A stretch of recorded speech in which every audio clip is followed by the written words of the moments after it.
أعوذ بالله من الشيطان الرجيم بسم الله الرحمن الرحيم الحمد لله رب العالمين والصلاة والسلام على سيدنا محمد وعلى آله وصحبه أجمعين والسلام عليكم ورحمة الله وبركاته. Frères et sœurs, assalamu alaikum wa rahmatullahi wa barakatuhu. Alors frères et sœurs, dans cette vidéo, on va partager un lien qui figure sur la chaîne du mouvement JRE appartenant à la sœur Farida Belgoul, qui est, je le rappelle, une enseignante de français et d'histoire, qui a, après plusieurs procès déjà, encore affaire avec un conseil de discipline qui a eu lieu le 19 janvier 2019, pardon, le 15 janvier 2019. Et donc, sur sa chaîne, on retrouve, donc sa chaîne qui est intitulée Farida Belgoul, on retrouve une vidéo publiée récemment qui dure 2 minutes et à la fin, il y a un lien sur lequel on peut cliquer afin de voir l'intégralité de sa vidéo. Donc la vidéo qu'on va regarder, elle dure, que je ne m'abuse, une quarantaine de minutes. Bonjour. Mais c'est très important. Ce sont 40 minutes qui sont très importantes à regarder, surtout pour les mamans. Pourquoi pour les mamans? Parce que les mamans, ce sont elles qui sont beaucoup plus proches de nos enfants, notamment en ce qui concerne les travaux scolaires et d'une manière générale l'éducation, qu'on soit musulman ou pas musulman.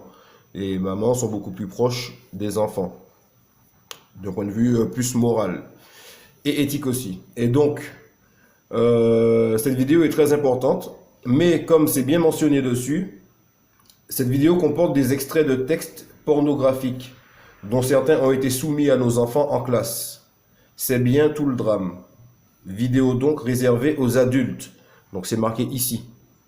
Donc moi j'ai déjà visionné, effectivement. Ne regardez pas cette vidéo en présence de vos enfants. Parce que dans cette vidéo, vous allez voir des livres qu'on fait étudier à nos enfants à l'école, ainsi que des témoignages de jeunes filles, 14 ans, qui témoignent de ce qu'ils ont étudié, ce qu'ils ont dû exposer à l'école, par rapport à la sexualité qu'on impose à nos enfants à l'école. Donc pendant que papa travaille, pendant que maman travaille, ben l'enfant, pendant qu'il est au cours de SVT, il apprend le sexe, il apprend la pornographie. Tout doucement, classe par classe. D'accord? Donc c'est une vidéo qui est hyper importante. Parce que là, la sœur Farida Belgoul est mise en cause. Pourquoi? Parce qu'elle dénonce cela en tant qu'enseignante.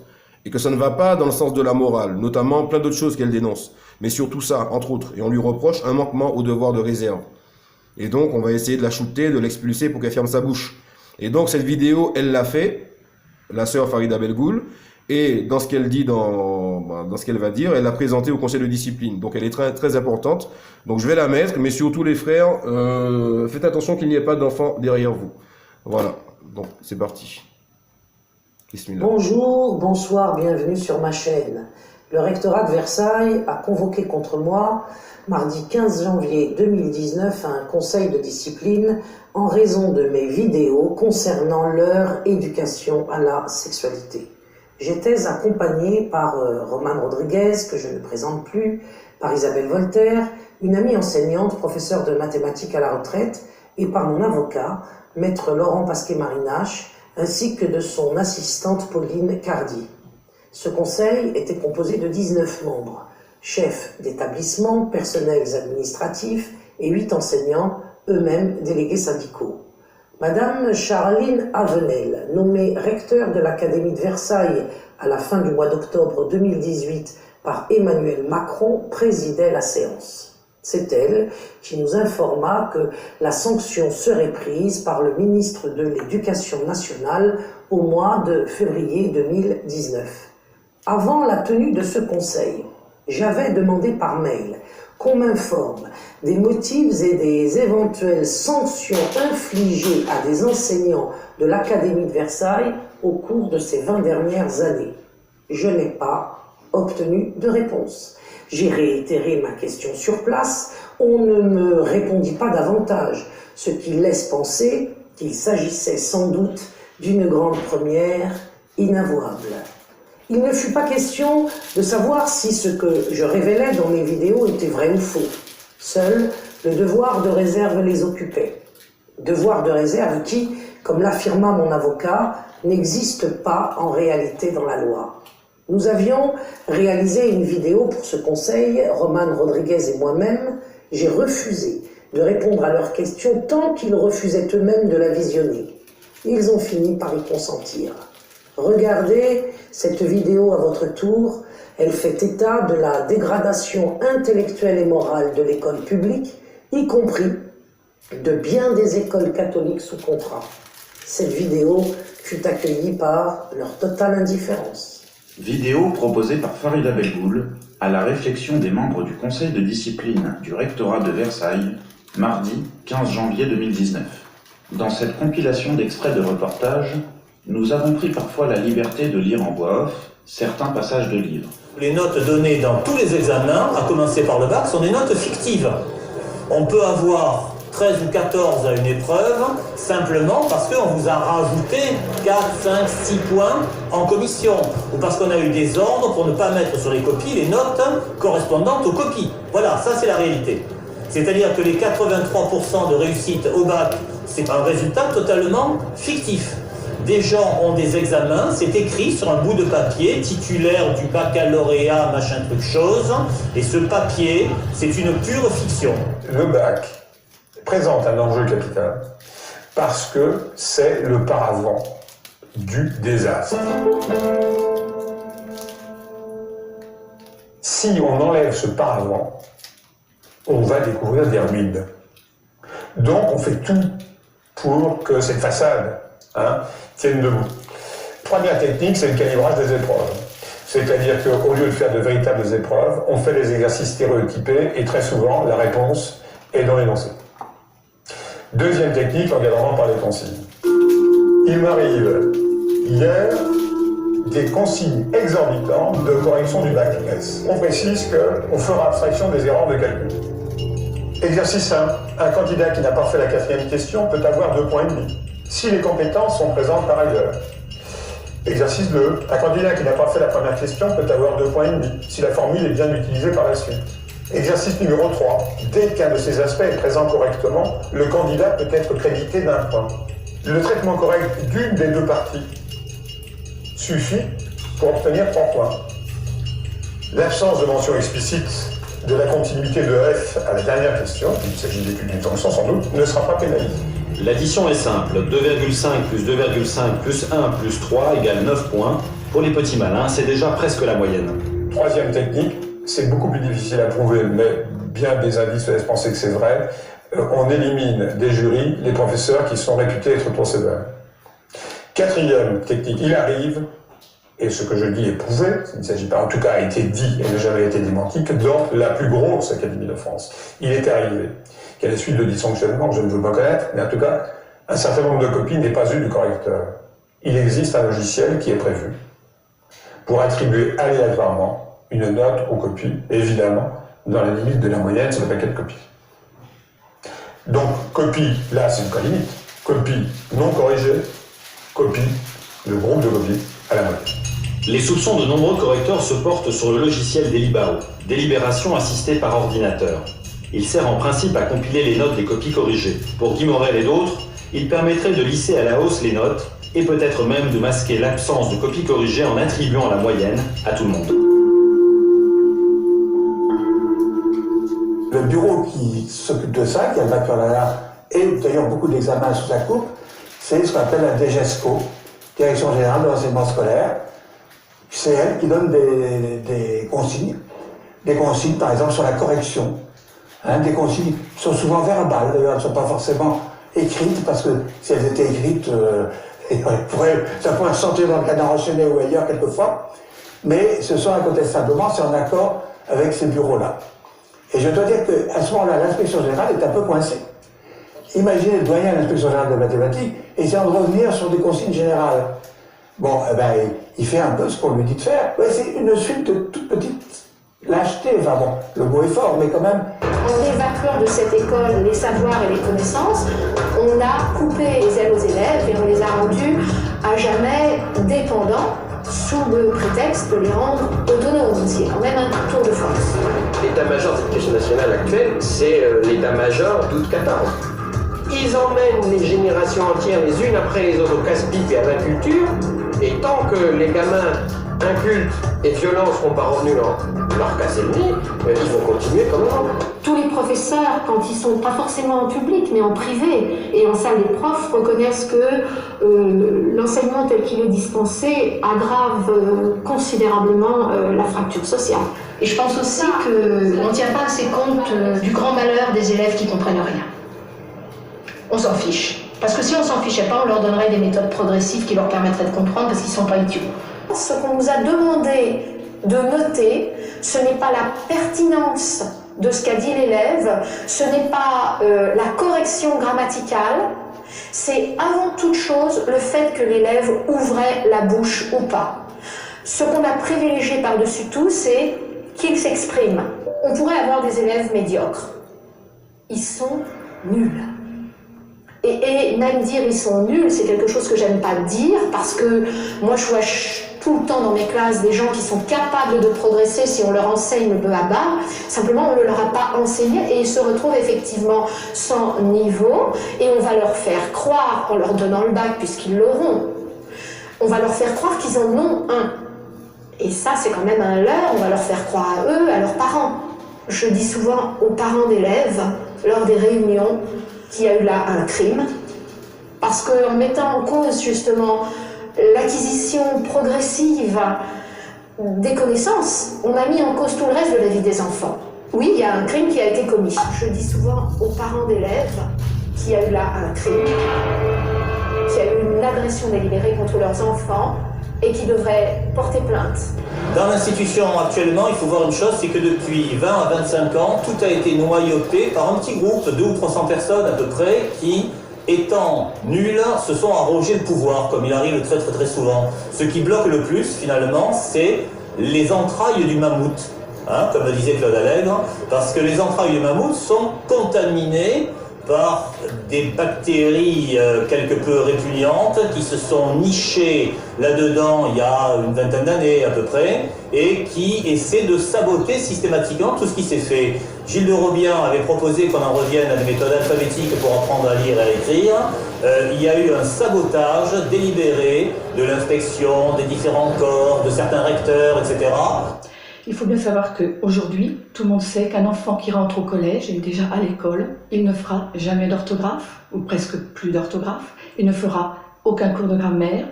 Il fera une rédaction peut-être, une fois par trimestre. En revanche, il étudiera des textes. Il ne fera même que cela. Il ne fera qu'étudier des textes, mais selon une méthode qui, au lieu de lui donner de l'enthousiasme pour la lecture, ne fera rien d'autre que le dégoûter de la lecture. Régulièrement, c'est ça qu'on nous disait, et ça je tiens à le dire, on nous disait en permanence, vous n'avez pas à apporter la connaissance aux enfants, c'est à eux de la trouver tout seuls. Vous n'avez pas à... Alors le mot asséner, ça on a entendu très souvent, mais le mot asséner est péjoratif, mais c'est la négation même de l'enseignant. J'ai des collègues qui se sont fait taper sur les doigts parce qu'ils faisaient un cours de grammaire. Nous avons reçu la visite de dames qui venaient de l'UFM, et par exemple on nous disait mais il ne faut surtout pas faire cours, il faut attendre que l'enfant trouve tout seul. Évidemment au bout de 6 séances il ne trouvait rien et nous nous demandions à notre animatrice mais alors est-ce qu'enfin vous leur avez donné la réponse sur cette pile plate ou la pile ronde, quelle est la plus efficace? Ah non, je leur donne pas la réponse, de toute façon ils ont jusqu'à 20 ans pour apprendre. Je ne suis pas là pour leur faire acquérir des connaissances, je suis là pour leur inculquer la posture d'apprenant. Et je suis là pour leur apprendre le doute scientifique. Voilà ce genre d'ânerie qu'on entendait. Je crois que beaucoup de parents des classes moyennes, pour utiliser ce mot, auront un réveil brutal. Ils pensent pouvoir protéger leur enfant peut-être en choisissant une carte scolaire, en détournant la carte scolaire. Malheureusement, ils vont peut-être trouver un autre environnement d'élèves. En revanche, l'enseignement, malheureusement, les programmes sont tels que leur enfant n'en sera pas plus que s'il était dans une école de banlieue, entre guillemets. Bon, alors en gros, je vais faire une petite coupure là. Pour ceux et celles qui n'ont jamais suivi le travail de la sœur Farida Belgoul. Farida Belgoul, donc comme j'ai dit, c'est une enseignante, ça fait 25 ans qu'elle enseigne en France. Et elle s'est rendue compte en fait, à la longue, au cours des années, que ce qu'on apprend aux enfants va de moins en moins, donc le programme scolaire, va de moins en moins dans le sens de l'évolution de la science. Et bien au contraire, on les abrutit, les enfants en fait, en changeant de méthode, de lecture et plein d'autres choses. Et donc, elle l'a dénoncé à travers des vidéos, et là, l'éducation nationale vient reprocher à notre sœur Farida Belgoul le fait qu'elle est une enseignante et que dans son statut, elle a un devoir de réserve et qu'elle ne peut pas ouvrir la bouche concernant ses opinions personnelles. Alors que tout ce qu'elle va démontrer dans cette vidéo, c'est l'essence même c'est même pas de la corruption, c'est l'essence même de la débauche. Et on impose cette débauche à nos enfants. Donc là, on n'est qu'au début de la vidéo. Je vous prie de bien vouloir la regarder jusqu'à la fin. Parce que non seulement on les abrutit d'un côté, nos enfants, en faisant passer... en fait, on forme des crétins à l'appel, de la même façon qu'on forme des musulmans laïcs. Nos enfants, on forme des abrutis. Donc on va leur apprendre le minimum. Et on va leur donner un diplôme. Et puis ils vont sortir d'école avec non seulement une base scolaire moins que médiocre, mais en plus de ça, vous allez voir dans quelques minutes que ce qu'on leur enseigne en parallèle à ça, c'est-à-dire la sexualité, c'est catastrophique. Il y a des choses dans le reportage qui vont suivre, là, dans la vidéo, c'est pour ça qu'il faut vraiment rester pour regarder tout jusqu'à la fin. Il y a des choses que jamais on pense que nos enfants apprennent ça à l'école. Et nous sommes musulmans, et les familles musulmanes, me semble-t-il, sont les familles qui ont le plus d'enfants, ou en tout cas un grand nombre d'enfants. Et moi, ce que je comprends pas, au-dessus de tout ça encore, sans vouloir polémiquer puisque la vidéo est déjà longue, au-dessus de tout ça, comment ça se fait que les imams qui sont dans les mosquées ne traitent pas de ce sujet? Parce que ce sujet est très important d'une part, et d'autre part, c'est une sœur qui est mise en cause. Ils parlent de la pluie et du beau temps, et ça, pour nos enfants, eux-mêmes ont des enfants. Et leurs enfants vont dans les écoles de ces institutions laïques. Enfin, on continue. Vous seriez sans doute stupéfait et même consterné si vous pouviez lire les copies des étudiants que nous avons en première année, donc qui viennent d'avoir le bac. Certaines sont absolument illisibles et incompréhensibles, parce que le français est inexistant. On s'est retourné vers les universités et on a dit, donnez-nous des profs pour enseigner, de même pour fabriquer les nouveaux professeurs des écoles. Que fait un président d'université? Il envoie bien entendu des gens qui ne sont pas capables de faire de recherche, qui sont de mauvais enseignants. C'est humain. Il garde pour son université les cadors. Au nom de l'égalité des chances, on a laminé le niveau pour en faire ce qu'il est actuellement, c'est-à-dire la fabrique du crétin, le crétin doctoral, celui qui, bardé de diplôme, a investi les couloirs de la rue de Grenelle et le ministère de l'Éducation et a décidé ce qui était bon pour ceux auxquels justement il ne faisait pas cours. On a cassé quelque chose qui fonctionnait au nom de la science de la lecture, qui est une science bidon. C'est-à-dire qu'il faut que l'enfant découvre par lui-même et qu'il construise son savoir et donc son intelligence. Cette idée qu'on ne transmet plus rien et que l'enfant construit ses savoirs, c'est une idée folle. Le ministre dit on va faire un texte contre l'ORL. Les gars qui rédigent son texte, ils font un texte qui est la redéfinition de l'ORL. Et ça, c'est ahurissant. Vous savez, le ministère est une forteresse. Alors, que le ministre, son cabinet, etc., essaient d'intervenir, bien entendu, mais ils ne peuvent pas faire grand-chose. Et alors, ces fonctionnaires sont, ils sont non seulement inamovibles, mais ils font un peu ce qu'ils veulent. Alors pourquoi ils ne peuvent pas faire grand-chose au-dessus? Parce que tout est pyramidal. Et parce que c'est le shaitan qui dirige ce système de merde. Et tous ces gens-là, ils ont fait ça pyramidalement. Donc vous avez le prof, vous avez au-dessus le principal, au-dessus vous avez le rectorat, au-dessus du rectorat vous avez encore machin, et au-dessus de tout ça vous avez un petit shaitan qui dirige tout le monde. Et chacun ne peut pas dire son mot puisqu'il est bien payé. Il est payé grassement pour ça. Il est payé grassement pour fermer sa gueule. Et c'est ça le problème qu'on a. Alors ça, on l'a dans l'islam, donc nous c'est catastrophique, avec les imams qu'on a dans les mosquées. Et puis là, à l'école, ce qui est dans ce reportage-là, moi je vous dis, commencez à attacher votre ceinture. Parce que c'est choquant. Et ça, c'est très difficile à changer parce qu'encore une fois, vous avez vu par exemple de Robien, hein, et il n'y a pas si longtemps, il a voulu sortir, il a sorti une circulaire sur la lecture. Il a donné des instructions très claires, très nettes. Et le texte qui est sorti a été réécrit par son bureau. Sabotage, non, mais dans les faits, à la limite, pourquoi pas. Tout ministre de l'Éducation sait qu'il est assis sur un fauteuil éjectable. Donc c'est ce que je viens de dire. Tout ministre de l'Éducation, il sait qu'il est assis sur un fauteuil éjectable. Ben oui, puisqu'au-dessus, c'est le chétan qui dirige. Tant que tu marches dans le sens du chétan, ben on te paye grassement. Si tu dévies, tu dégages. Et c'est ça le truc. La non-maîtrise de la langue à partir du CM2 a toutes les chances de ne jamais se rattraper. C'est-à-dire qu'à 10 ans, on a fabriqué un exclu. Aucun cours ce jeudi au lycée Gallieni. Les professeurs ont décidé de cesser le travail pour protester contre le climat de violence. 1 millier d'élèves est scolarisé dans cet établissement spécialisé dans les métiers de l'automobile.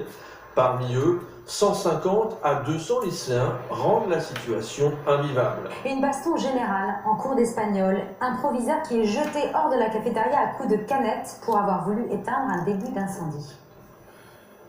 Un feu de poubelle dans le hall de la cafétéria. Un incident parmi tant d'autres au lycée Gallieni, gangréné depuis des années par la violence et les incivilités. Voilà l'invraisemblable quotidien du lycée Gallieni à Toulouse. Si on ne fait rien, on va compter les morts, alerte un professeur de génie mécanique qui enseigne depuis 18 ans dans l'établissement. Il s'appelle Mathieu Perrion. Il témoigne ce soir sur le plateau de C'est à vous, accompagné de Fabien Vergès, professeur agrégé de mathématiques. Celui-là, il est excellent, vous allez gagner la bataille. Un dernier point. Nous, on est dans la tranchée. Un dernier point, justement, le général en chef qu'on a entendu tout à l'heure, Blanquer, il a reconnu la légitimité de votre combat. Il a dit que vous aviez raison d'avoir fait ça. Et ben, je le remercie. Vous aurez des retenues sur salaire. Exactement. C'est pas qu'on aura, c'est qu'on a eu des retenues sur salaire. On a été des lanceurs d'alerte. On a, à mon avis, on s'est indigné. Comme Stéphane Hessel nous l'a demandé au crépuscule de sa vie. Cet homme a 93 ans. Il est mort 2 ans après, je crois. Il a fait un manifeste. Il nous a dit indignez-vous pour des causes justes. Évidemment, que la cause originelle de son indignation, c'était la Deuxième Guerre mondiale. Vous imaginez bien qu'on n'en est pas là. Mais il y a des causes nobles et justes. Celle-là en fait partie. Ce n'est pas qu'une cause de l'éducation nationale. C'est une cause sociétale. On retrouvera les problèmes qu'on ne nous permettra pas de gérer aujourd'hui au lycée Gallieni. On va les retrouver ailleurs plus tard. C'est que vous êtes en lien et on va voir ce qui se passe dès demain avec... On regardera. Maintenant, vous ne pouvez plus disparaître du paysage. Après ce qui a été fait, et après cette médiatisation-là, vous inquiétez pas, la situation sera suivie. On 14. Ils emmènent les générations entières les unes après les autres au casse-pipe et à la culture, et tant que les gamins incultes et violents ne seront pas revenus leur casser le nez, ils vont continuer comme avant. Tous mes collègues qui ont voulu porter plainte, parler de leurs problèmes, on leur a dit non. On leur a même mis des bâtons dans les roues. Et là, sur ce coup-là, c'est pour ça que les collègues se révoltent. Parce qu'ils l'ont tous vécu au moins une fois. Là, moi, dans ce bail-là, pendant 5 ans, j'ai été abandonné, et mes collègues aussi. J'ai vu ma collègue ancienne se prendre un coup de pied dans le ventre, ma collègue espagnole se faire tabasser dans sa classe, une autre amie se faire gifler. Je veux dire, aller bosser avec ses collègues qui se font dégrader leur voiture, voler leurs affaires, taper, frapper, insulter, c'est lourd, hein. Et on a essayé de faire des choses. On s'est mis en grève plusieurs fois, on a fait des courriers, on a fait venir des journalistes, on a interpellé l'administration. Ça a duré des années.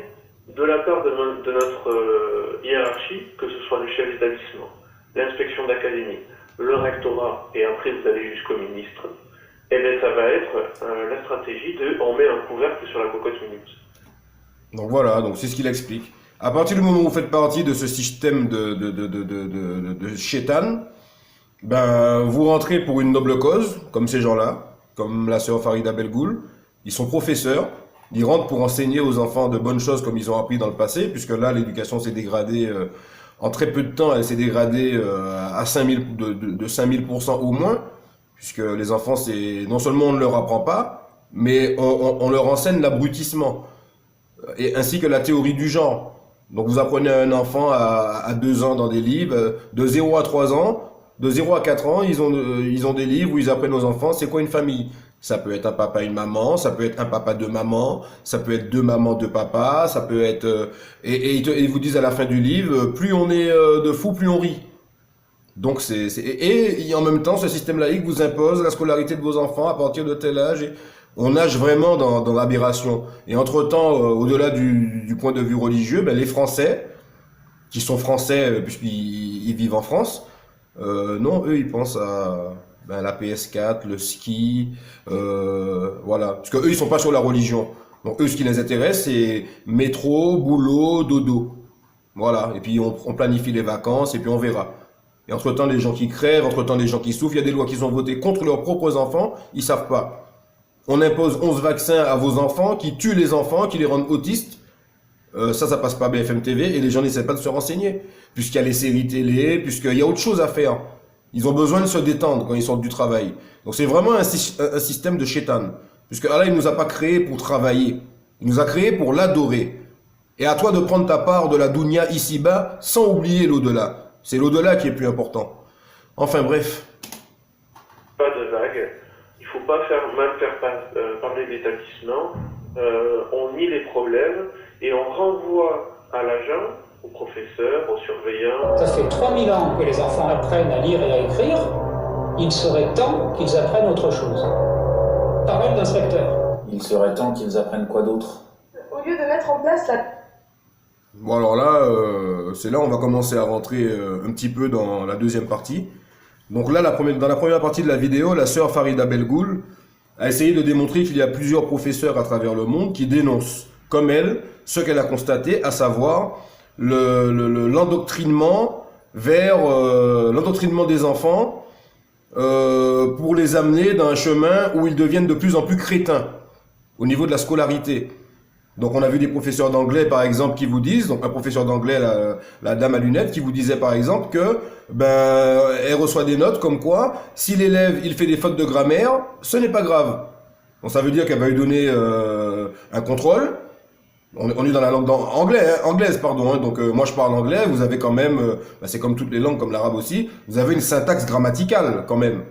Vous avez une façon de dire il est, une façon de dire ils sont. Et les fautes grammaticales, la syntaxe, tout ça, c'est hyper important pour la langue anglaise, par exemple.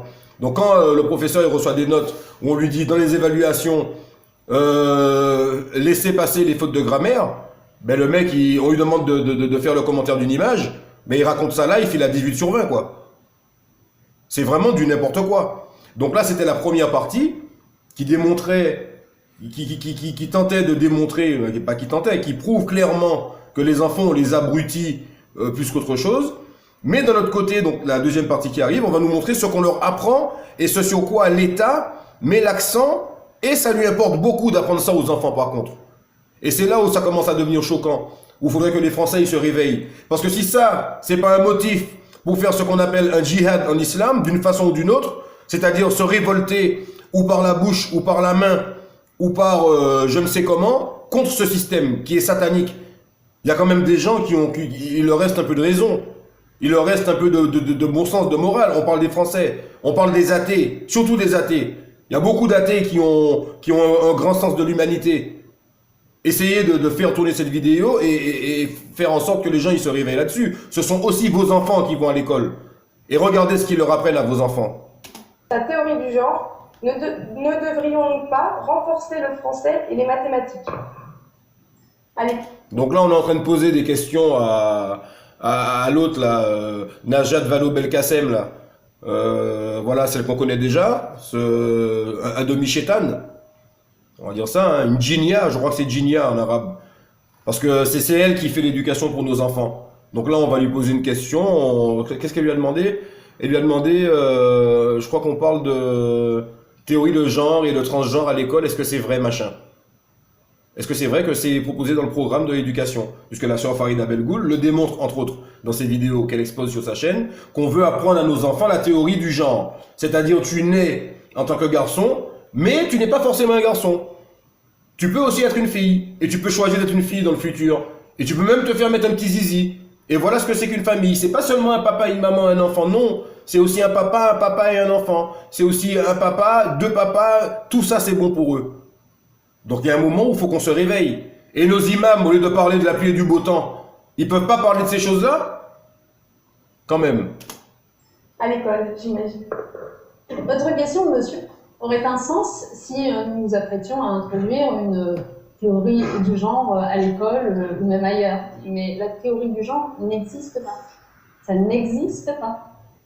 Dans un article du journal 20 minutes, daté du 31 août 2011, Najat Belkacem, alors secrétaire nationale du Parti socialiste, répond aux questions de la journaliste Bérénice Dubuc en employant explicitement l'expression « théorie du genre ».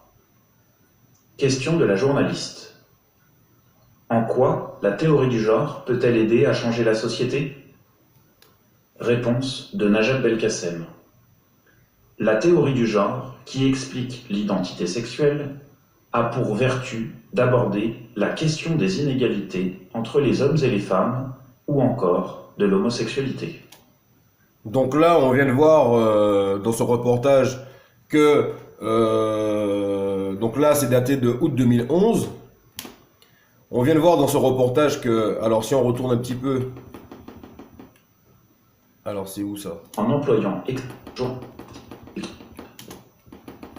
Voilà, si on retourne ici, là, lorsqu'on lui pose la question, là, on est en 2013, sur la chaîne YouTube de Belkacem. On est en 2013. Donc là, on va lui poser une question sur la théorie du genre. Et madame, non, ça n'existe pas. Hein? Donc en 2013, ça n'existe pas. À l'école, j'imagine. Votre question, monsieur, aurait un sens. Alors, on va remettre la question quand même. Du genre, la théorie de mettre... Qu'ils apprennent quoi d'autre? Voilà. Au lieu de mettre en place la théorie du genre, ne devrions-nous pas renforcer le français et les mathématiques?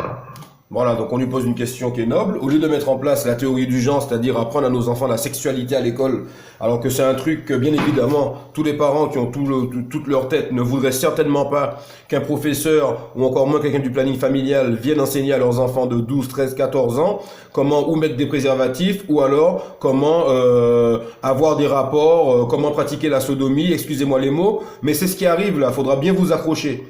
Faudra bien vous accrocher. Parce que franchement, ça pique. Ça, c'est des trucs à avoir envie de couper des têtes. Ouais, et j'emploie bien le mot. Ça, c'est des trucs, ça donne envie de couper des têtes quand on voit ça. Et en plus, c'est imposé aux gens. Devant ou dans leur dos. Donc voilà la question qu'on lui pose à cette dame en 2013. À l'école, j'imagine.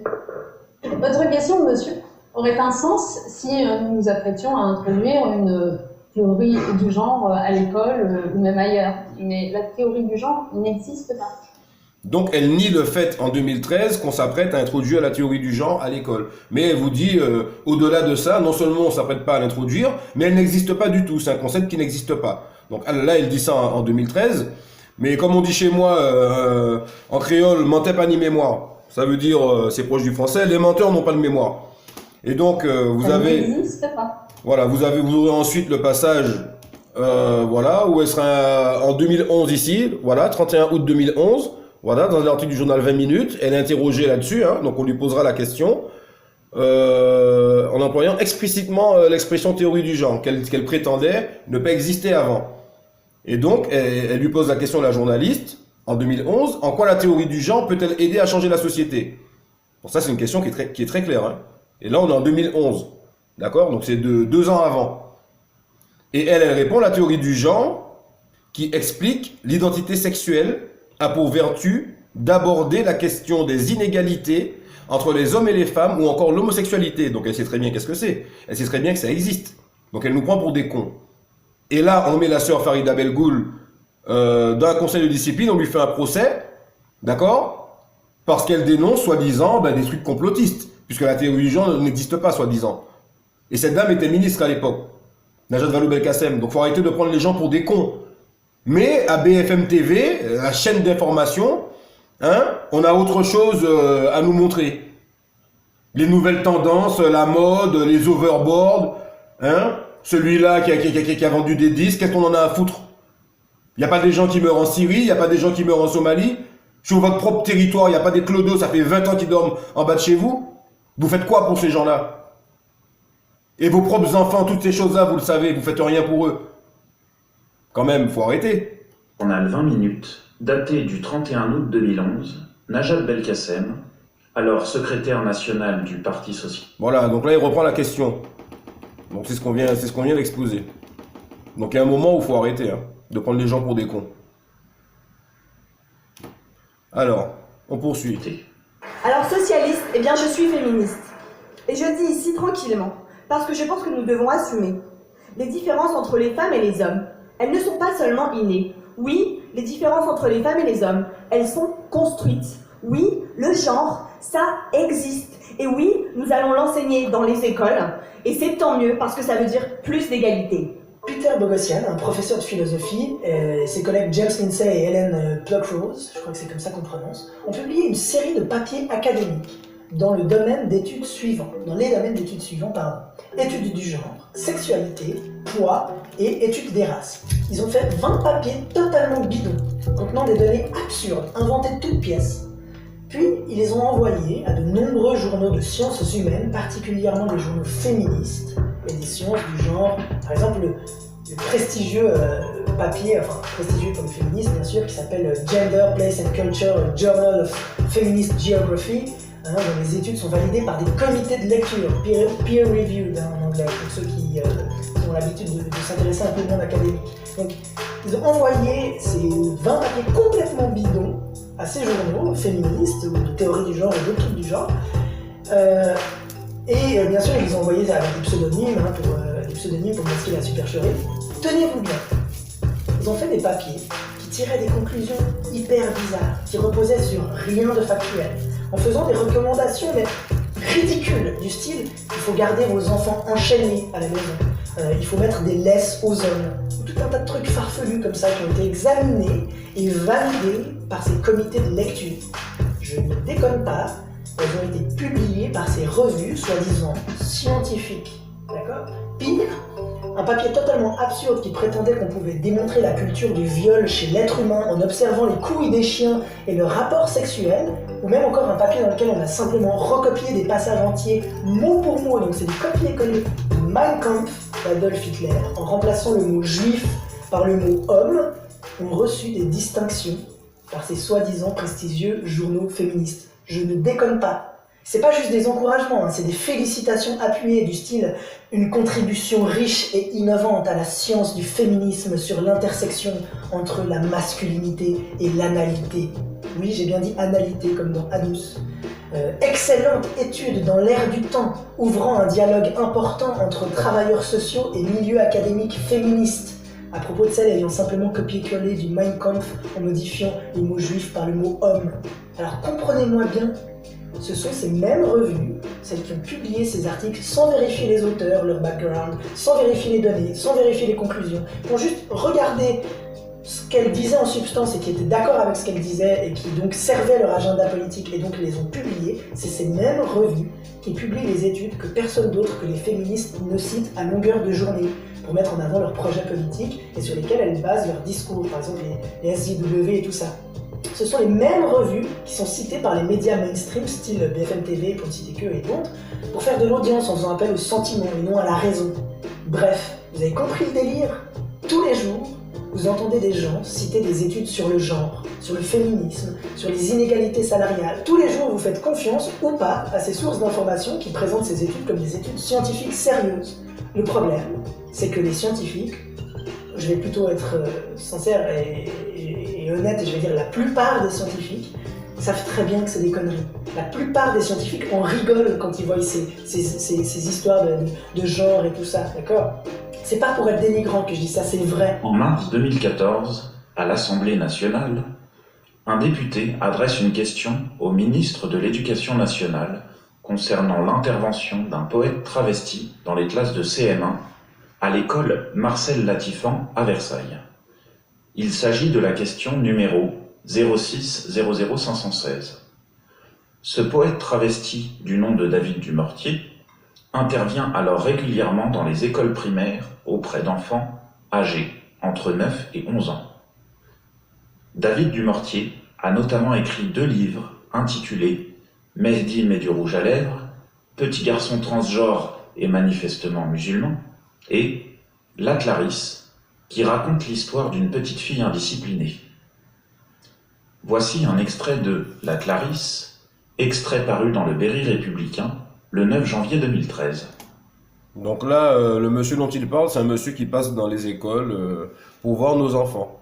Et puis ce monsieur-là, il a écrit des livres avant. Et puis les livres qu'il a écrits, voilà, ça parle de ce qu'on sait. L'homosexualité. Donc c'est ce genre de personnes-là qu'on fait venir dans nos écoles, dans les écoles, qu'on impose à nos enfants. Et puis on alimente ce système, nous, avec notre argent, notre présence. Ah là là. Ouvrez les guillemets. Clarisse pose son doigt partout. Elle s'est brûlée en introduisant son index dans le petit trou de la cuisinière. Hier, elle s'en est mise un dans le derrière, puis elle a senti son odeur. Fin de citation. Donc je sais pas si vous avez entendu ce qui vient d'être dit, mais bon, moi je trouve que c'est quand même choquant. C'est un mec comme ça qui vient dans les écoles. Dans cet article, on apprend que, ouvrez les guillemets, David Dumortier a écrit de nombreux ouvrages de poésie. Son livre, La Clarisse, a été publié avec le concours du Centre national du livre et même sélectionné au début des années 2000 par le ministère de l'Éducation nationale. Fin de citation. Sur Amazon. Donc vous avez entendu, il a été sélectionné par le ministère de l'Éducation nationale. Alors là, franchement, on est vraiment dans la mouise. Hein. On est vraiment dans la mouise. Tout ça dans le dos des gens, qu'ils soient musulmans ou pas. Zone et Babelio, ainsi que sur de nombreux autres supports de présentation d'un autre livre intitulé Travesti, on peut lire David Dumortier est poète, mystique et travesti. Lyrique en diable et salopolie. Au contact de corps intenses, ceux de Mourad, Ali, Adib, Karim. Livreur, étudiant, chauffeur de bus, vigile, ouvrier sans papier, français, africain, syrien. Pour David Dumortier, ouvrez les guillemets, si vous désirez vous venger du mal que l'on a pu vous faire, prostituez-vous. Fin de citation. Donc voilà, ce genre de personnes qu'on évite dans les écoles. Je vais même pas commenter, parce que c'est... Je vais même pas commenter. À l'école primaire, ce qu'on doit dire, c'est des choses qui relèvent de l'âge de l'école. Alors là, on a le ministre de l'Éducation nationale. Le ministre de l'Éducation nationale qui fait partie du gouvernement, ce même gouvernement auquel nos imams des mosquées, de nos très chères mosquées, nous invitent à nous intégrer et à voter pour eux. Donc ce ministre-là, il estime que les enfants à l'école, il y a des termes qu'ils doivent apprendre, c'est normal. Primaire. Autrement dit, ce qu'on doit dire, c'est des choses qui relèvent de l'âge de l'école primaire. Autrement dit, c'est pas des choses qui sont relatives à la sexualité à proprement parler. Le national prévoit 3 séances annuelles dès l'école primaire, mais ces séances passent souvent à la trappe. Claire Benaïm a quand même trouvé une bonne élève à Périgueux. Donc là, il prévoit 3 séances annuelles. 3 séances annuelles de sexualité, donc 3 fois par an. Il y aura des cours de sexualité ou à la maternelle.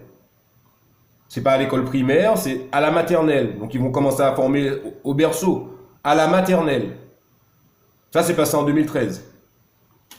L'école André Davel a créé des ateliers où les enfants apprennent plein de nouveaux mots très instructifs. Regardez. Son pénis s'est développé. Son pénis s'est mis à... Alors là, il faut bien s'accrocher s'il y a des enfants qui sortent derrière vous. Hein. Parce que là, ça se passe en France, devant des enfants de 8 et 9 ans. Donc ils sont en cours. Et ils ont une institutrice qui va leur enseigner ce que vous allez entendre. Il faut bien s'accrocher parce que moi, je vous dis un truc. Moi, je suis un converti, mais avant d'être musulman, j'étais beaucoup plus fou dans ma tête. D'accord? Des gens comme ça, j'avais pas besoin d'être musulman pour avoir envie de leur couper la tête. Vous comprenez ce que je vous dis? Parce que c'est pas possible d'avoir des chétanes comme ça qui sont parmi nous. Donc d'un côté, vous avez des salopes comme cette dame-là, pardonnez-moi le mot parce que ça me casse les bonbons, vous avez des salopes comme cette dame-là qui se propose de donner des cours comme ça à nos enfants, et de l'autre côté, vous avez un gouvernement qui interdit à une femme de mettre sur sa tête un voile. Juste un foulard, un voile. Alors que vous pouvez avoir des femmes qui ont le cancer, qui perdent leurs cheveux, et qui voudraient très bien se couvrir pour sortir. Et vous avez des lois qui vont à l'encontre de ça. Et de l'autre côté, vous avez ça, là, écoutez ça. à grandir et rapetisser. Son pénis s'est mis à grandir et rapetisser, et puis quelque chose de gluant en est sorti. Je crois que c'est du pipi. Comment ça s'appelle quand, justement, ce truc gluant, qui s'appelle le sperme, comme on l'a dit, comment ça s'appelle quand il sort du pénis? Ça s'appelle l'éjaculation. Bien non. Alors là, c'est bien. Hein. C'est bien hein, ce qu'on apprend à nos enfants. Un enfant de 9 ans. Il a besoin de savoir ces choses-là. Mais vous avez des gilets jaunes qui sont dehors parce qu'ils n'ont pas assez d'argent sur leur compte. Ils n'ont pas assez d'argent pour la PlayStation 4, pour tout ce qu'il y a autour. Ils n'ont pas assez d'argent. Parce qu'eux, ils sont pas sur la religion, donc ils sont sur la dunya. Ils n'ont pas assez d'argent pour l'overboard. Ils n'ont pas assez d'argent pour aller au ski. Ils n'ont pas assez d'argent pour voyager.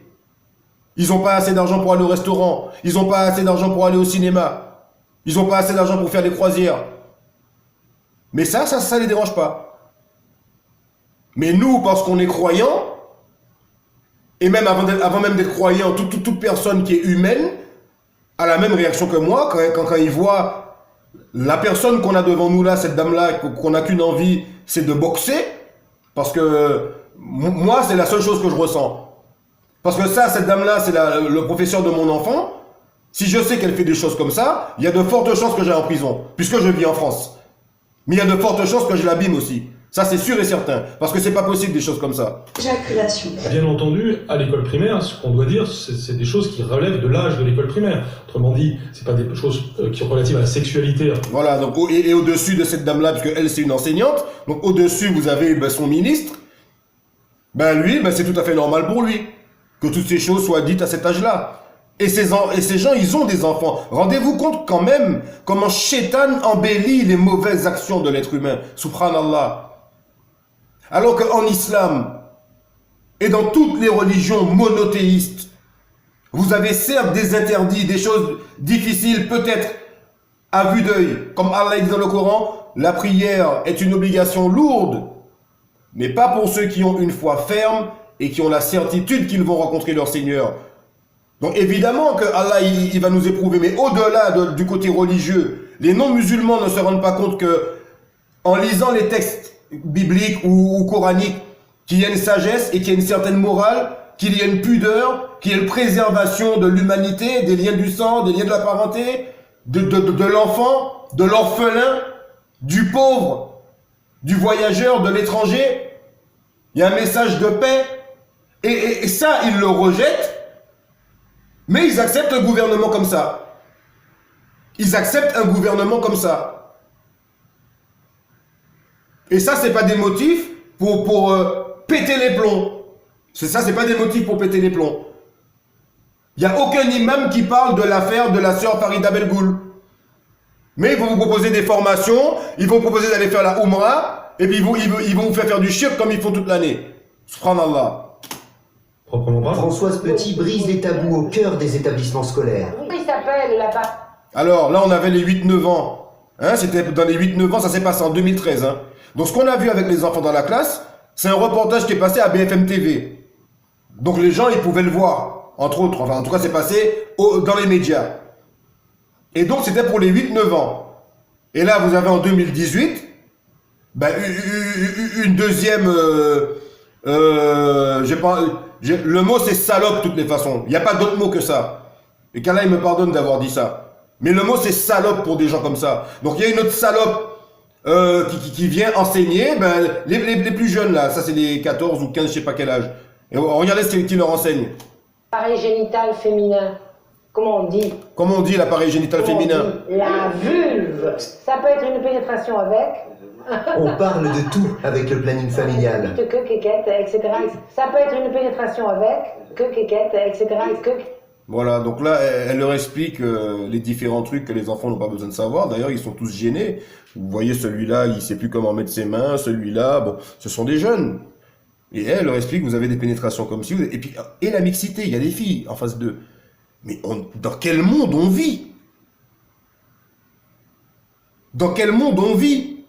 Si un Dieu existait, on parle à la place pour les mécréants, les non-croyants qui croient en rien, des athées. Si un Dieu existait, et il existe, subhanallah, Allah, le Seigneur des cieux et de la terre, et de tout ce qui existe entre eux, il existe. Mais si un Dieu devait exister, et que ce Dieu était omniscient, ou tout ce que vous voulez, il est évident que ce qu'on a devant nous aurait été répugnant à ses yeux, puisqu'il a créé tout l'univers. Et cette créature qu'on est, qui a l'intelligence, qui a la faculté de faire des choses, de créer, entre guillemets, à l'inverse des autres créatures, elle se comporte comme ça. Est-ce que ce n'est pas un motif pour éradiquer ce genre de comportement, si un Dieu existait? Évidemment qu'il n'aurait pas toléré ce genre de choses. Alors comment les Français ou les athées peuvent tolérer ce genre de choses? Que dans leurs écoles, il y a ce genre de choses qui sont enseignées. Alors oui, ils ne le savent pas, mais quand les vidéos passent, qu'est-ce que vous faites après? Quand vous voyez les vidéos? Ce sont vos enfants. Vous croyez qu'un enfant, il connaît très bien la sexualité en grandissant tout seul. Il l'apprend. Son corps évolue, son corps change. Il va à l'école. Il voit des jeunes filles quand il grandit. Il a des attirances. Il y a les baisers, toutes ces choses, malheureusement, mais il y a. Donc l'enfant, il l'apprend de lui-même. Un enfant, un enfant, il apprend vite à mentir quand il est jeune. Donc ça va crescendo, et après, ça a voulu donner une éducation pour le protéger d'aller au-delà de ce qu'il ne doit pas faire. Mais un enfant, il connaît de lui-même, il apprend de lui-même, et après, à un certain âge, c'est aux parents de lui enseigner. C'est un truc qui reste dans le cercle familial, entre autres. Mais il n'est pas question que des gens viennent donner des cours à nos enfants, et puis leur éduquer, leur enseigner 6 pénétrations différentes par le vagin. Ça, c'est ce que vous allez entendre tout à l'heure. Je ne sais pas si vous vous rendez compte de ce que je dis. Moi, ça me donne envie d'écraser l'écran, d'écraser la tête de ces gens-là. Je suis désolé. Et si on condamne des gens comme moi à aller en prison, ou des choses comme ça dans ce gouvernement français, et que les Français ils disent rien, c'est que les Français ils n'ont rien compris du tout. C'est que là, il n'y a plus rien à faire. Donc s'il n'y a plus rien à faire, nous on a un travail à faire primordial au niveau de notre religion, qu'on arrête de la salir et tout, mais ce travail avec les enfants, nos enfants on ne peut pas les protéger avec la religion, parce qu'on ne peut pas l'appliquer en France. Mais si en plus on ne peut pas les protéger quand ils vont s'instruire, ben, c'est même pas la peine. Puisque la première partie de la vidéo, elle attire l'attention sur le fait que les professeurs depuis plusieurs années, ils ont des notes qui les invitent à donner des points aux enfants, même s'ils font pas bien le résultat. Qui fait que l'enfant grandit, il arrive en terminale, il passe son bac, il a un baccalauréat, en fait, il a que dalle à la fin. Il a rien dans son crâne. Par contre, il y a ces choses-là qu'il est censé savoir, la sexualité à savoir, il y a à savoir la sexualité, il est censé savoir ces choses-là, je sais pas moi, vers les 16, 17, 18 ans, ben ça, il va le savoir très tôt, il va partir à 18 ans du système scolaire avec un faux bac dans la poche, mais par contre avec de grandes connaissances sur un domaine qu'il n'a pas du tout besoin. Qui dit sexualité, dit zina, dit tout ce qu'on sait. Et tout ce qui fait partie d'une des branches du travail de Shaitan. Donc à un moment, il faut que les Français ils se réveillent. Et surtout les musulmans, qui ont beaucoup d'enfants, les familles musulmanes. Donc nos enfants, ils sont en danger. Et il faut soutenir la sœur Farida Belgoul. Parce qu'ils vont faire quoi avec elle? Ben ils vont essayer de l'éteindre. Ils vont essayer de l'éteindre d'une façon ou d'une autre. Et je crains que pour le frère Mamar aussi. Parce que ce sont des gens qui dérangent. Cricket, etc. Ça s'améliore de plus en plus, c'est plus... Et qu'est-ce qu'elle leur dit là? Pénétration seulement avec quéquette, etc. Donc là, c'est... Écoutez. Cricket, etc. etc. Ça s'améliore de plus en plus, c'est plus d'égalité entre les hommes et les femmes, et voilà. La vulve. En 1969, dans la foulée de l'ouverture des premiers bureaux du planning familial, Vaud est le premier canton à mettre sur pied des cours d'éducation sexuelle à l'école. Marianne Barbet fut parmi les toutes premières à dispenser. Donc, en 1971. 1971, moi-même, j'étais pas encore né. Donc, ça veut dire que ça fait déjà un moment que le Shaitan y travaille. Et je vais vous dire un truc, moi, quand j'ai appris cette histoire d'éducation sexuelle et tout, moi, j'ai débarqué à l'école de ma fille, là, à côté, et la maîtresse, je lui ai demandé, mais comment ça se fait, j'ai entendu parler d'une histoire d'éducation. Est-ce qu'il y a des gens qui viennent faire des cours de sexualité dans votre école? Parce qu'il n'est pas question que ma fille assiste à ça. Elle m'a dit non, ça n'a pas encore été mis en place, mais effectivement, on a entendu parler de ça, il y a des parents qui sont déjà... Donc, il y a des gens qui savent. Elle m'a dit qu'il y a une sœur musulmane qui était venue lui poser la question concernant ça. Donc, apparemment, c'est pas encore mis dans toutes les écoles. Ça se fait crescendo, doucement, doucement. Donc là, je suis allé il n'y a pas longtemps voir à mon école. Et j'ai demandé à ce qu'on m'informe du jour où il y aura ça de mis en place, pour que je puisse enlever mon enfant de ce truc-là. Parce qu'il n'est pas question que ma fille aille dans des trucs comme ça. Puisqu'il est bien évident que ce genre de discipline, votre enfant, quand il sort de cours d'SVT, il va jamais venir vous dire « Maman, j'ai eu un problème de ce côté-là. » Puisque tout va bien aller là. Il n'aura pas de lacune dans cette matière. Puisque c'est du vice. Et l'enfant va développer ce côté où il travaille bien à l'école. Puisque il va se taper un 18 en SVT à chaque fois. La vulve, il va retenir. Hein. Le vagin, il va retenir quand il sera questionné là-dessus. Vous voyez? Et ça va plus loin que ça encore. Mais c'est que le début. Donc là, depuis 1971, ça avait déjà commencé ce truc-là. C'est cool. On était ressentis vraiment comme subversifs. Des gens avaient le sentiment que nous allions détruire toutes les valeurs sacrées de la famille. Donc ça, c'est la même dame qu'on vient de voir, hein. C'est elle là. Elle est où là? Elle là, c'est elle qui faisait les cours en 1971. D'accord? C'est elle, mais elle a vieilli. Et donc elle dit que ouais, les gens pensaient que qu'on allait commencer à éduquer les enfants sur l'éducation sexuelle, ça allait briser des valeurs. Donc elle, elle est complètement tarée celle-là. Elle est complètement à côté de la plaque. Elle est complètement tarée. Les gens avaient le sentiment que nous allions détruire toutes les valeurs sacrées de la famille, du couple et de la société occidentale tout entière. On a entendu ça. Et vous alliez être capable. À la tête de ces cours vaudois d'éducation sexuelle, un personnage haut en couleur. Et voilà. Et vous avez donc encore un autre type de personnage, ce chétan-là. Et c'est lui qui fait cours aux enfants. Et ça, c'était dans le passé. C'est un peu comme maintenant nos imams. Ils ont de beaux habits, on a des belles mosquées. Mais on vous apprend de la merde. Et à nos enfants, ils travaillent sur tous les côtés, le chétan. Il travaille sur tous les côtés. Il va pas vous mettre un professeur comme Farida Belgoul en tant que ministre de l'Éducation nationale. Puisque si vous mettez quelqu'un comme Farida Belgoul en tant que ministre de l'Éducation nationale, il est évident que votre saloperie de théorie du genre et d'éducation sexuelle à l'école, elle va vous la foutre au cul. C'est évident.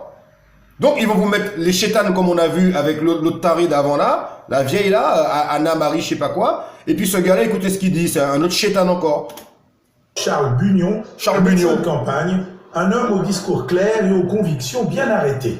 On pensait que c'est en gros que si les gens étaient plus heureux, ils gouverneraient mieux. Ça, c'était vraiment l'idée de Bugnon.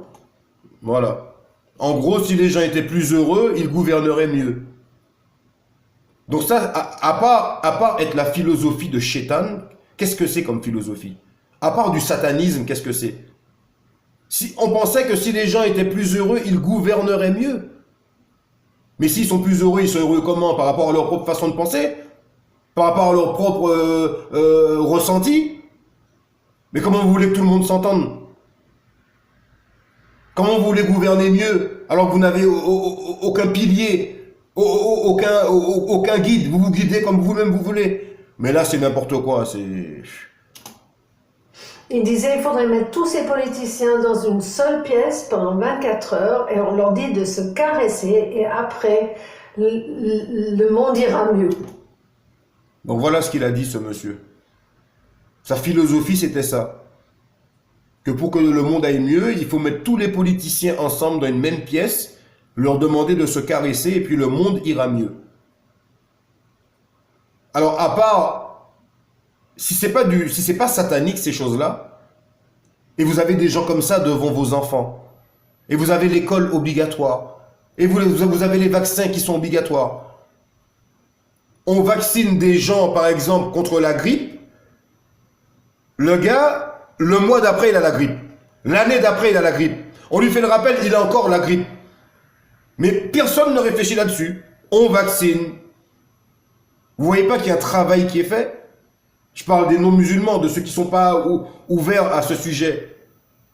Quand vous rejetez la religion de Dieu, mais quand vous la rejetez, la religion de Dieu, vous êtes dans la religion de Chétan. Puisque le chemin de Dieu, il est droit, il est clair. Et le chemin de Chétan, c'est toutes les voies à côté de celle de Dieu. Donc il faut que les gens, ils se réveillent. Il disait qu'il faudrait mettre tous ces politiciens dans une seule pièce pendant 24 heures et on leur dit de se caresser et après, le monde ira mieux. Félix et Léon s'aiment. Deux poissons homosexuels. Donc ça, c'est un dessin animé qui montre aux enfants. Félix et Léon s'aiment. Deux poissons homosexuels. Et ils vont présenter ça aux enfants dans l'école. Et on va leur demander aux enfants qui sont des enfants qui n'ont même pas 10 ans, leur avis là-dessus. Homosexuels, c'est bien, héros d'un conte poétique. C'est bien. Vive la France. Vive la France. Ce film d'animation a été conçu pour les élèves de CM2. Nous avons... Donc c'est pas du montage, hein. Les élèves de CM2, hein. 9-10 ans, c'est passé aux 20h, chaîne numéro 2. Donc les Français, ils sont pas devant la télé non plus, apparemment. Ils doivent être devant Game of Thrones ou je sais pas comment ça s'appelle, Desperate Housewives, c'est ça? Je sais pas qu'est-ce qu'ils font. Mais ce sont des enfants comme les nôtres. Et on sait tous qu'un enfant, c'est une éponge. Regardez le nombre d'enfants qui connaissent le Coran par cœur. Et nous, comme on galère pour apprendre les sourates. Enfin, moi déjà en tant que converti, et c'est pas tous les musulmans qui connaissent le Coran par cœur. Vous avez des enfants de 8, 12, 14 ans qui connaissent le Coran par cœur dans les pays arabophones. Un enfant, c'est une éponge. Un enfant, vous pouvez en faire un ange, vous pouvez en faire un shaitan. Si vous donnez à un enfant un fusil ou un couteau depuis tout petit et vous l'apprenez à manier ça, il va devenir un tueur à gages. Donc le simple fait d'initier à cette matière, qui est la sexualité, la théorie du genre, tout ce que vous voulez, l'homosexualité, c'est un truc qui va à l'encontre du bon sens. Et c'est un truc que l'enfant va développer prématurément d'une façon bonne ou mauvaise. Ça veut dire quoi? Qu'il va exceller ou pas dans ce domaine. C'est comme toutes les matières. Vous lui apprenez les maths, il sera fort en maths ou pas très fort. Vous lui apprenez la musique, il est fort à la flûte ou pas. Vous voyez? Vous lui apprenez la technologie, il sera fort ou pas. SES, il sera fort ou pas. SVT, il sera fort ou pas. Donc si vous mettez cette matière qui est la sexualité, il sera fort ou pas. Mais il aura quand même des notions. Et des notions qu'il ne doit pas avoir à cet âge-là. Parce que son cerveau doit être concentré normalement sur des choses qui lui sont bénéfiques. Et qui ne vont pas altérer son psychique. Parce qu'au-delà de ça, ça va altérer le psychique de l'enfant. Puisqu'il va être coincé, il ne pourra pas en parler à ses parents. Il a peut-être des camarades qui sont un peu plus informés que lui. Ça va peut-être faciliter les viols entre enfants. On ne sait pas où ça peut amener. Mais c'est un truc qui est contre la morale déjà du bon sens. Et encore plus contre la morale monothéiste. Du Dieu monothéiste. C'est contre la morale religieuse. Alors pourquoi les non-musulmans n'acceptent pas les valeurs religieuses qu'il y a dans tous les livres monothéistes? Pourquoi ils acceptent ce système-là? Même si vous rejetez Dieu, on ne vous oblige pas à l'adorer, mais au moins à accepter les valeurs bonnes qui sont dedans. Non, on rejette, mais on prend. Bon, mais là, vous courez à votre perte, de toutes les façons. Vous courez à votre perte. Puisque nous, en tant que croyants, si on était à la tête du pouvoir, là, si les musulmans étaient à la tête du pouvoir, est-ce que vous pensez qu'il y aurait eu tout ça de corruption en France? Est-ce que vous pensez qu'il y aurait eu tout ça de SDF? Et je parle des vrais musulmans. Je parle pas des imams qui sont dans les mosquées. Je parle des gens qui sont comme Mamar Metmati. S'il y avait un gouverneur à peu près comme lui, même si c'est pas de son calibre, mais au moins de son niveau de quête de vérité et de crainte d'Allah. Il est évident que toutes ces choses, il n'y aurait pas eu. Et il vaut mieux prévenir que guérir. Et ça, on n'arrive plus à le faire maintenant. C'est trop tard, on est arrivé trop loin. Donc là, on a un dessin animé avec deux poissons qui sont homosexuels. D'accord? Il s'est exposé à nos enfants de 8-9 ans en classe. Et pendant ce temps-là, maman bosse, comme elle a dit la sœur. Maman et papa, ils bossent. Papa, il travaille et maman, maintenant, elle a une carrière à faire. Parce que l'islam a dit que c'est mieux qu'elle soit dans leur maison. Il n'a pas dit ne travaillez pas, il a dit c'est mieux pour vous d'être dans votre maison. Mais non, mais il faut qu'elles aillent travailler. Elles ont une carrière à faire. Elles ont une carrière à faire. Et quand elles rentrent, qui s'occupe des enfants? Qui s'occupe des travaux scolaires et toutes ces choses? Qui s'occupe du suivi? Et les gens comme la sœur Farida Belgoul, quand elle dénonce, on lui met un procès aux fesses pour la faire dégager de l'éducation nationale. Mais par contre, nos ministres, eux, ce sont des gens qui sont à l'opposé de notre sœur Farida Belgoul. Et les Français, ils acceptent. Franchement, il y a quand même un problème. Nous avons assisté à sa projection dans une classe de Morlaix, en présence du réalisateur. Qu'est-ce qui est important? Qu'est-ce que j'ai voulu dire à votre avis? Ça parle de l'homosexualité. Bien entendu, à l'école primaire, ce qu'on doit dire, c'est des choses qui relèvent de l'âge de l'école primaire. Autrement dit, c'est pas des choses qui sont relatives à la sexualité à proprement parler. Les mots qu'on a utilisés pendant la séance, c'est des mots qui peuvent sembler peut-être surprenants quand on les utilise à l'école primaire, mais finalement, c'est des mots de la langue française et qui veulent dire ce qu'ils veulent dire. Alors, est-ce que cette dame-là, elle n'a pas un problème dans sa tête et tous les gens qui sont passés avant? Je ne vais pas dire plus que ça. Mais est-ce que ces gens-là, ils n'ont pas un problème dans la tête? Ce sont des mots qui font partie de la langue française et donc ils veulent dire ce qu'ils veulent dire. Est-ce que vous avez une éthique? Est-ce que vous avez une morale? Est-ce que vous avez une conscience quand même de ce que vous faites? Ou est-ce que ce sont des gens qui n'ont pas de cerveau? C'est pas possible. On peut pas être débile à ce point-là.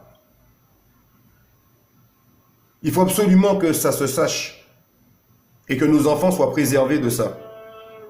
À l'école primaire, mais finalement, c'est des mots de la langue française et qui veulent dire ce qu'ils veulent dire. Premier témoignage, celui d'une adolescente âgée de 13 ans que nous appellerons Sophie. Sophie est actuellement élève dans une école publique à Paris. J'ai été obligée de faire un exposé sur les préservatifs masculins. Donc vous avez entendu? Elle a été obligée de faire un exposé sur les préservatifs masculins. Donc un exposé, on sort de sa place, on va au tableau, et puis on expose ce sur quoi on a travaillé. Hein. Donc voilà ce qu'ils font faire à nos enfants à l'école. Préservatifs masculins. Et donc d'en ouvrir un devant toute la classe, et donc d'avoir en quelque sorte la honte. Il a fallu qu'elle ouvre le préservatif devant toute la classe. Non mais vous vous rendez compte de ce qu'on apprend à nos enfants? Et vous pensez que votre enfant le soir, quand vous allez lui demander ça a été la journée, il va vous dire non, ça n'a pas été, parce que j'ai dû ouvrir un préservatif? Mais qu'est-ce que les gens qui sont au pouvoir, ils foutent au pouvoir? Qu'est-ce que ces gens-là font à notre société, à nos enfants, à notre religion? Et nous, on est au milieu de ça. Et les autres dans la mosquée vous disent intégrez-vous, allez voter. Tous ceux qui votent parmi les musulmans, vous ne portez pas une part de responsabilité de tout ça? D'autant plus que vous ne dénoncez pas le haq, vous ne dénoncez pas le batil non plus, vous ne condamnez pas le blâmable. Subhanallah. Et donc d'avoir en quelque sorte la honte devant tout le monde. En quelle classe étais-tu à ce moment-là? En 4e. On a quand même passé 2 trimestres sur la sexualité, donc je trouve, en SVT, donc je trouve que c'est énorme. 2 trimestres. 2 trimestres entiers. Un contact nous apprend ce qui se passe dans un établissement catholique sous contrat. Saint-Vincent, un collège, un lycée, 2200 élèves. Nous sommes ici devant ce qui est convenu d'appeler une institution. Une institution qui semble faire bien pâle figure. Donc là, c'est une école catholique. Donc vous avez des parents qui sont croyants et qui se disent bon, je vais mettre mon enfant dans une école privée, tu vois, comme ça, il y a un peu plus de suivi, il y a un côté religieux, pseudo-religieux, hein, puisqu'on sait qu'avec la loi de 1905, ça n'existe plus tout ça. Et donc dans cet établissement, on va nous présenter le genre de livres qu'ils étudient. Alors là, il faut s'accrocher, hein, parce que ça va commencer à piquer. Lorsque l'on découvre l'envers du décor, il y a peu, un livre très clairement immonde a été étudié dans une classe de 4e. Je mange la crème caramel quand Boris répond à mon oreille « Impuissant, c'est quand tu bandes pas ». Ça veut dire quoi, bander? C'est quand ton zizi devient dur comme du bois. Ah, je dis, et ça fait mal? J'en sais rien. Et pourquoi il devient dur comme du bois, le zizi? Parce que t'as une érection. Ah, et c'est quoi une érection? Bah, tu viens de la planète Mars, toi, des fois. T'as jamais vu un film cochon? Dans le film cochon, les filles sont vachement maquillées et elles ont des gros lolos et elles pensent qu'à s'asseoir sur le zizi d'un monsieur qui n'est jamais le même et des fois, elles le mangent comme si c'était un bonbon. Madame, merci d'accepter, madame, de témoigner. Pour des raisons que vous nous avez expliquées, cette interview se fera donc à visage caché. Expliquez-nous un petit peu ce qu'a vécu l'un ou l'autre de vos enfants à Saint-Vincent, à Rennes, ces derniers temps. Alors, il y a 3 ans, cet enfant était en 4e, il avait donc 13 ans, parce qu'en 4e, on a 13 ans, et son professeur de français, qui par ailleurs enseignait, rares sont les profs de français à continuer à enseigner l'orthographe et la grammaire, donc considéré comme bon professeur de français, a décidé de leur faire étudier une œuvre dite nouvelle, elle venait d'être publiée, qui s'appelait Autobiographie d'une courgette, de Gilles Paris. On est à la fois dans la vulgarité et sur un registre qui n'a absolument rien développé. Et par ailleurs, on touche à la pornographie. Et à 13 ans, la pornographie est véritablement vécue pour un enfant comme... Donc voilà le livre qu'on fait apprendre aux enfants. Autobiographie d'une courgette. Donc on vous donne ça dans le programme scolaire avant la rentrée à aller acheter. Bon, vous achetez ça. Et puis bon, quand on voit ça, voilà, on se dit pas qu'il y a un truc porno dedans. Mais ce que la dame elle vient de lire, c'est dans ce livre.